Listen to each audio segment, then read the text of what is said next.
Début janvier, après la frénésie du CES, c'est au Salon de l'Auto de Montréal dans ses allées encore vides avant son ouverture et plus particulièrement à la zone interactive Auto 1, 2, 3 que je me suis retrouvé.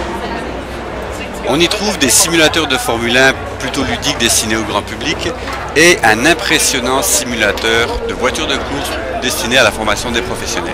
Donc on peut ajuster le vent.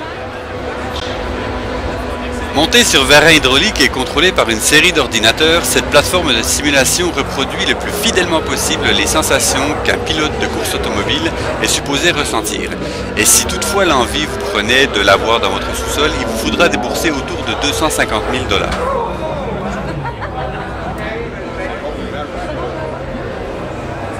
Après avoir rapidement constaté que j'étais plus fait pour le cockpit d'un avion à réaction que pour le baquet d'une Formule 1, j'ai demandé à mon assistante du jour si elle voulait bien s'essayer au fameux simulateur.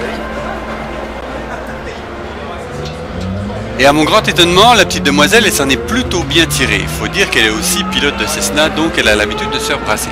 Elle a donc enchaîné les grandes accélérations, les lignes droites à haute vitesse, les freinages brutaux et les virages très serrés, comme une pro. Mais mon honneur de gars s'est trouvé réconforté quand, elle aussi, lors du dernier virage, elle a fini dans le gravier. Ça va être un véritable plaisir. J'étais tellement coach à l'autre, on va voir ce que ça va donner avec celui-là. Je serai jamais un pilote de course. Ce simulateur est actionné par la technologie D-Box qui reproduit le plus fidèlement possible au niveau du grand public les sensations qu'un pilote de Formule 1 pourrait ressentir sur la piste. Et vous pouvez le constater, moi aussi j'ai touché de la bande latérale. Après quelques tours, je me suis familiarisé avec la voiture et vous pouvez constater que j'ai adopté une position un peu plus relaxe pour finir la course.